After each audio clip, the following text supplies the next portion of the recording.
कैसे मुक्त किया जा सकता है? ध्यान से सुनना रे भाई। कई लोग कहते हैं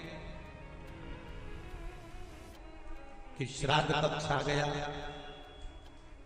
ये कर लेना चाहिए तो प्रेत योनि से मुक्ति हो जाएगी। पितरों की शांति के लिए ये कर लेना चाहिए तो पितर मुक्त हो जाएंगे। पहले तो एक बात अच्छे से समझ लो, पितर मुक्त नहीं होते, उनकी शांति क्या होती है? जम के बोलो जरा। उनकी शांति होती है।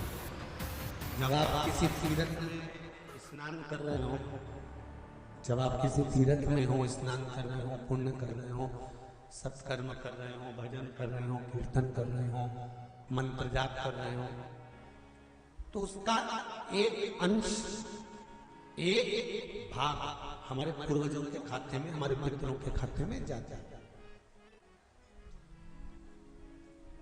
उनके खाते में पहुंचता है, ये निश्चित।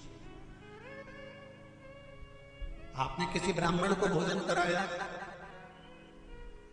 भले आपने पितरों के निमित्त नहीं जिमाया,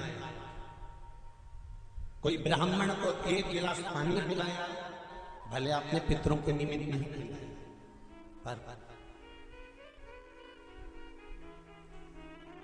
आपका एक अंश उसके खाते में चला जाएगा। उससे क्या होगा? पितरों की शांति। और समझ लो, गया जी में पिंडदान कर देने से क्या पितर मुक्त हो जाते हैं? बद्रीनाथ जाकर कपाल क्रिया करने से क्या पितर मुक्त हो जाते हैं?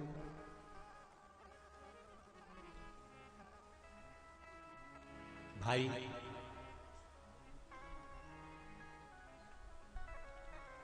गया जी जाना तो वहां के पंडा जी से पूछना, हम यहाँ पिंडदान कर देंगे तो क्या वो मुक्त हो गए? पंडा जी कहेंगे, आप अपने पूर्वजों को गया का पिंड देकर, उनका पिंडदान कर कर आप उनको भगवान विष्णु के चरणारविंद में छोड़ गए। पर आप घर जाना तो घर पर जब जब श्राद्ध पक्ष आए तब ब्राह्मण को भोजन जरूर करना। भले तुम भूख मत देना, कौवे का मत निकालना, पर एक काम जरूर करना कि ब्राह्मण भोज कराना। उससे क्या होगा? 16 श्राद्ध में जब हमारे पितरों को, हमारे पूर्वजों को पितृलोक से छोड़ा जाता है, तो वो सबसे पहले जिस घर में रहे होते हैं, जहां उनका पिंड घर में दिया होता है, जहां रहे होते हैं, सबसे पहले वो वहां आते हैं, सबसे पहले वहां आएंगे।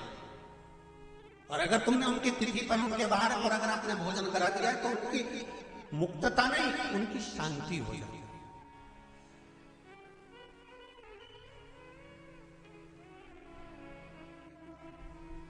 पितरों की मुक्ति कैसे? उनकी मुक्तता कैसे? प्रेत योनि की मुक्तता कैसे? तो कहा, जैसे भगवान का नाम लेने वाला व्यक्ति दूसरा जन्म नहीं पाता, उसी तरह भगवान का जो भजन करते हैं, कीर्तन करते हैं, मंत्र जाप करते हैं, या शिव महापुराण की कथा, राम कथा, भागवत कथा, विष्णु पुराण आदि आदि जितनी भी पुराण हम श्रवण करते हैं, हमारे श्रवण करने का एक भाग हमारे पितरों के खाते में जाता है, तो उस कथा के फल से उनकी मुक्ति हो जाती है। उनकी कथा के फल से मुक्तता। प्रेत योनि से मुक्त हो गया धुंधकारी, बिंदु प्रेत योनि से मुक्त हो गया। काय से हुआ? शंकर का स्मरण, शिव महापुराण की कथा का रसतत्व ग्रहण। राम कथा भागवत कथा का मात्र स्मरण, उससे मुक्त था।